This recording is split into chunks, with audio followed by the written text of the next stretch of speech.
I grew up in a world apart from people with developmental disabilities. At least that's how the world seemed.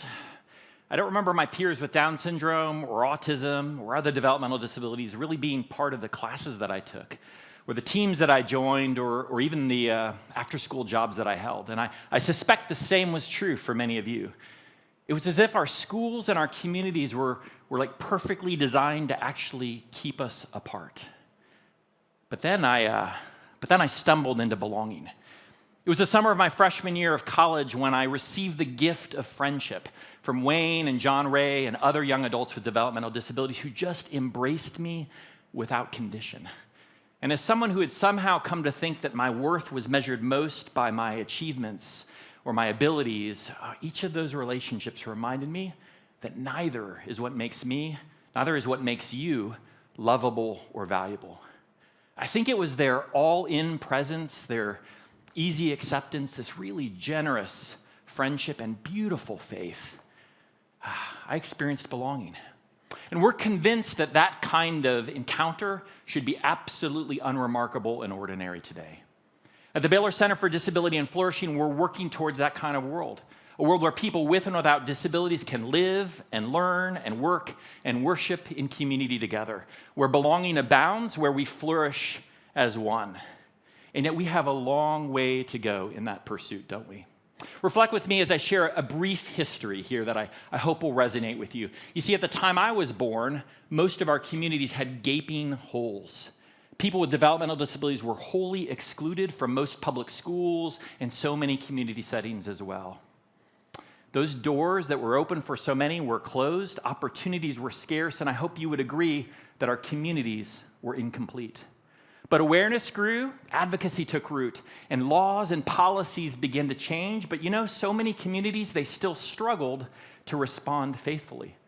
Instead of opening their doors, they ended up building different doors. And the opportunities that emerged were largely in segregated spaces, and that meant that life was lived apart from one another.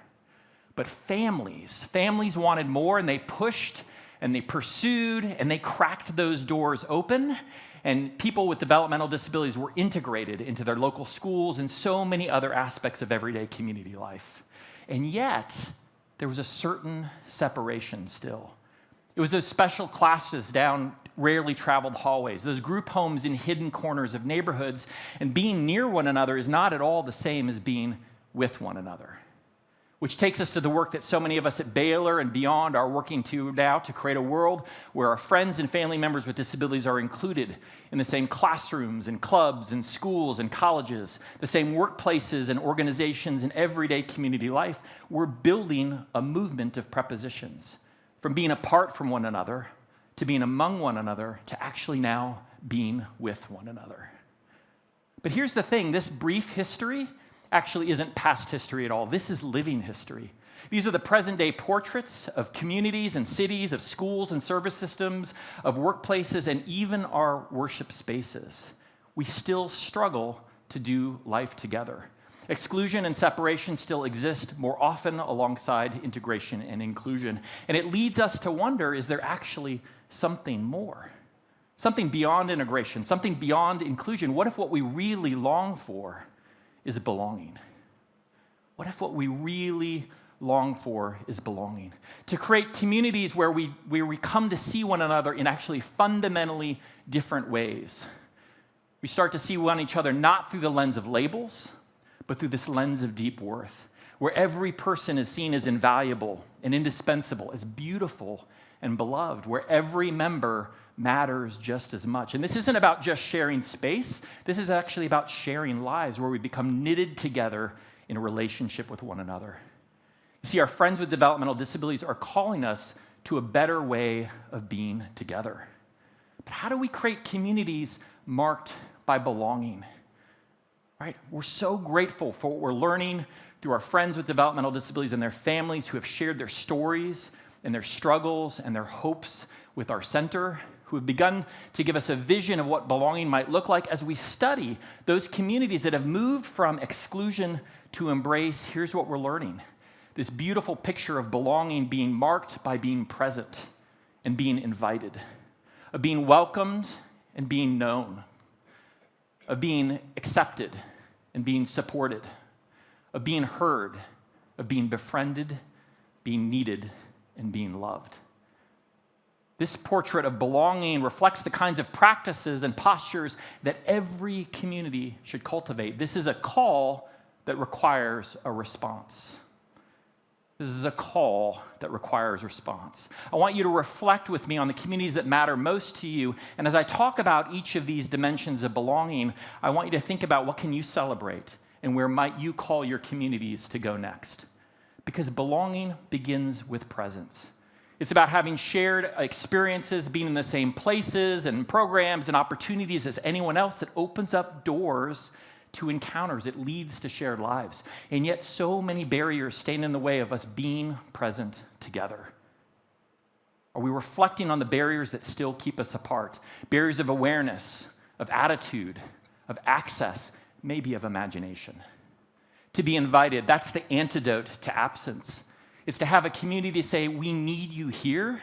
It just wouldn't be the same without you. And people with developmental disabilities, like anyone else, long to be pursued. Are we reaching out to corners of our community that are never reached out to? To be welcomed. It's to be received with deep delight. It's about encountering those ordinary gestures of hospitality, right? A kind word, a hearty handshake, a name remembered, a seat saved, an invitation extended, maybe just an introduction made. Are we learning to welcome well, and are we learning to welcome much more widely? To be known. We yearn to be understood and appreciated for who we are, and yet people with developmental disabilities are still known through this narrow lens, more often by their struggles than by their incredible strengths.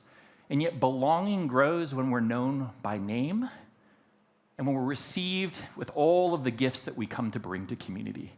Are we coming to learn and listen to the stories and the strengths of every member in our midst? To be accepted.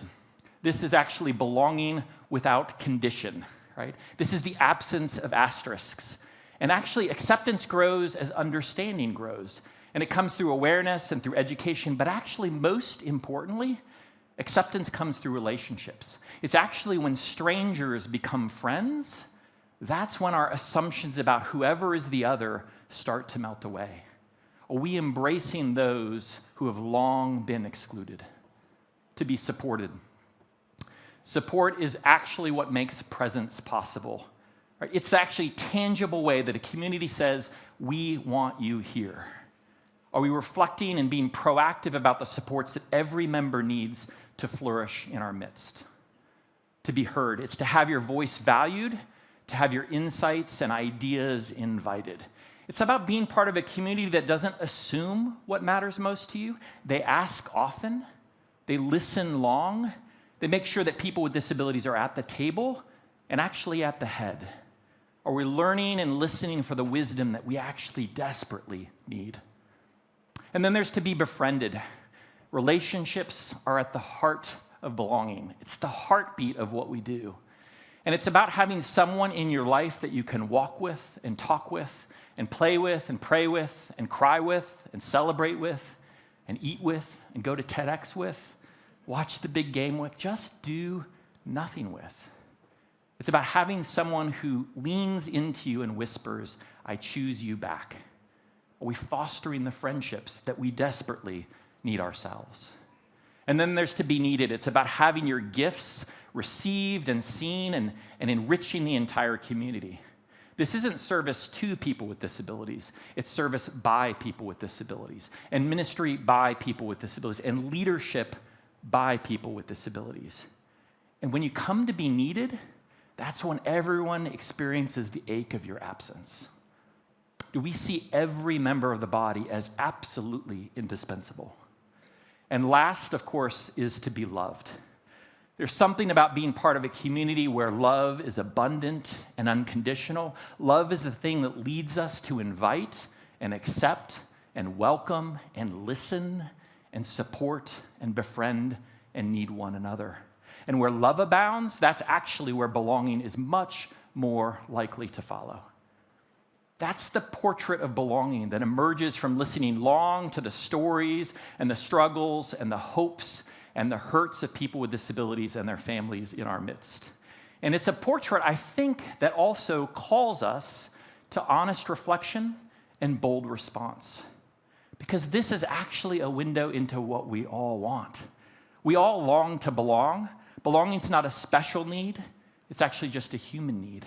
And when we create communities of inclusion and belonging for people with developmental disabilities and their families, we end up receiving the gift right back. I learned this firsthand from Wayne and John Ray and so many other young people with developmental disabilities who embraced me without condition and who befriended me first and back and back and back again. These are overlooked members of every one of our communities who might just be leading us back to wholeness. So let me bring back up those images that I shared just a moment ago as we talked about this progression, this movement that we're trying to make, and ask you to reflect on the communities that you care deeply about. Which of these portraits of community reflect the communities that you live in, that you learn in, that you work in, and that you worship in? And what would it take to change this landscape further and faster? And what might you be called to do in terms of changing the kinds of practices and postures of your community that widen the welcome so that everyone really does belong? Thank you.